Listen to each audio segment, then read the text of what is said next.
كتير من الناس بيحملوا جواتهم عقد نفسي، بس في فرق بطريقة تعاملهم معه. يعني في ناس بتتجاوز أو بتسعى لتجاوز هي العقد وتطوير نفسهم، وناس بيخلوها وقود للحسد والأنانية بداخلهم. يعني حتى بيوصلوا لمرحلة الإيذاء المتعمد، وبيتفننوا بإظهار غيرتهم بطرق مخفية يعني. وناس ما بيترددوا بالعداء المباشر والصريح، وبيعتقدوا إنه هن ما بيغلطوا ومحور لكل شيء يعني.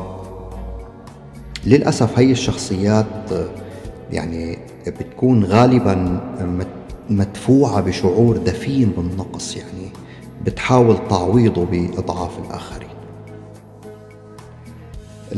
العقد النفسية بتنشأ من تجارب الطفولة والتربية والمواقف اللي بمر فيها الإنسان خلال حياته. فالإحساس بالنقص أو المقارنة المستمرة مع الآخرين بيولد هي المشاعر الدفينة من الغيرة والحسد، يعني بتتراكم بمرور الوقت. يعني هي أسبابها معروفة، يعني ممكن نحن ما بناخد بالنا، بس هي أسبابها معروفة. يعني العقد النفسية من خلال يعني بتكون التربية القاسية، الأهل بيكون عندهم إهمال عاطفي تجاه ابنهم، الحرمان والتمييز مثلا يعني،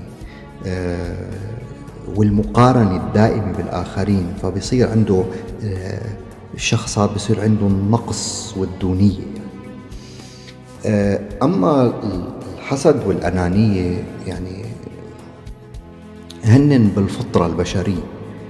الحسد شعور طبيعي عند الإنسان، يعني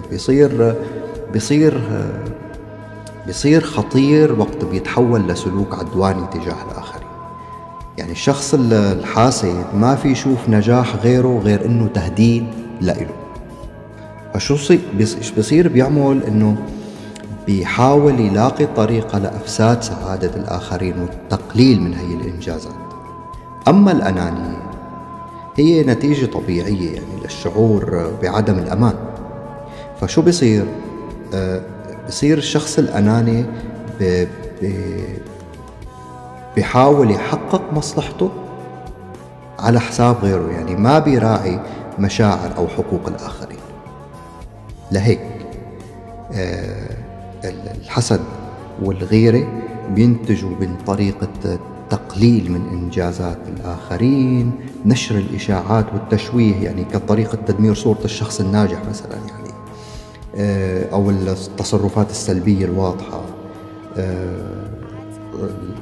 عدم الاعتراف بفضل الآخرين، وبيعتقدوا أنهم الأفضل دائما، يعني بيرفضوا رفض قاطع الاعتراف بفضل أو نجاحات الآخرين. فلهيك العقد النفسية والحسد والأنانية يعني هي أمور شائعة بالمجتمع بشكل عام، بس ما بدنا نخليها تتحكم بحياتنا. يعني في فرق كبير بين الشخص السوي والشخص اللي غرقان بهي المشاعر السلبية. الفرق هو الوعي والإرادة بتحسين الذات يعني. فلا تخلي طاقة الآخرين السلبية تعيقك بأي شيء، بالعكس استخدمها كدافع للاستمرار والنجاح. يعني خلي طاقتك إيجابية، ولا تخلي طاقة الآخرين تأثر عليك. آمن بحالك.